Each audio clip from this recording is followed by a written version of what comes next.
Alright, next comedian up. She's charming, but insane. Give it up for Kelly Cutler. Alright,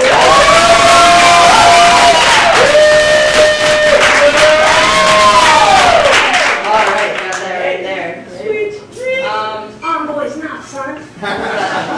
Anyway, so I heard this song. I had heard for a really long time. It's a classic children's song, and it's called "There's a Hole in My Bucket." It goes, "There's a hole in my bucket, dear Liza, a hole. Then fix it, dear Henry, fix it." As a child, I understood this song to be about a guy and a girl working together to solve the problem of the hole in the bucket. But now I'm 23. I'm very perceptive and very wise. So after some in-depth research on Wikipedia and rereading the lyrics, I realized that this poor guy is just trying so hard to strike up a conversation and like get Liza's attention and just flirt a little bit, and she is just not having it. So, Liza, there's a hole in my bucket, so fix it, Henry. With what shall I fix it? Why don't you shove a straw in the hole, Henry? The straw's too long. So cut it, Henry. With what shall I cut it? With a knife, Henry! Use a fucking knife! God! But I feel kind of bad for Henry. Like, I can kind of relate because I never really picked up on the subtleties of flirting. When I was 5, I would have crushes on our male babysitters. And I would just I did not know how to express my adoration. So I would just get more and more excited until I completely spazzed out. One time, my parents were going out, and Eric, the babysitter, came over while we were finishing dinner. And my mom told me, once you finish your carrots, you can go play with Eric. So I inhaled those carrots. Then, I decided, I proceeded to run laps around the house, thinking that I would impress him with my speed and agility.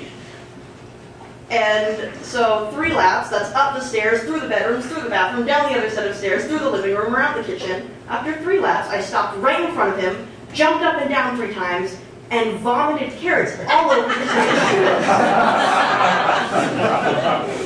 Another time, we had a babysitter named Ian, and this was a daytime gig, so we were outside playing tag. And again, I just got so excited, oh my god, this is amazing. And he was chasing me, and it just hit that point of no return. So I turned around, just hauled back, and kicked him right in the dick. And he went down hard. He cried. And I remember feeling instant regret and panic, I now know that was the wrong thing to do. But I also remember just, being a kid and having no real concept of the sensitivity of male genitalia. I also remember thinking, geez, I didn't kick him that hard. We had exclusively female babysitters after that.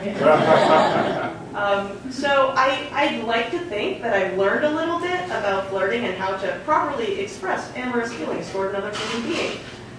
But a couple weeks ago, I was at a show, and this guy, who, for the sake of discretion, I'll call Ben Remeka, walked on stage, and I saw him and was just whoa, holy shit. I didn't know I had a type until he walked on stage. I was yes, him is my type, please. And my friend sitting next to me goes, ooh, you like him, you want to marry him. And, a normal response would have been oh my god, yeah, he's so hot.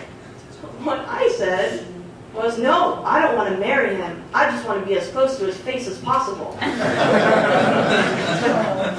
at least I know what I'm looking for. Hopefully my future husband will look like Ben and will match my blood type in case I ever need a live liver transplant. I do have a personal safety protocol when it comes to dating. I'll call my friend and say, hey, I'm going out tonight. If you don't hear from me by midnight, I'm probably dead. Or my phone is. So I went to Goddard College, which is super duper hippie, really crunchy granola general population, which is great. I was a bit of a standout at Goddard, probably because of the Braun deodorant. The school's motto is "Come as you are, leave as you wish to be." A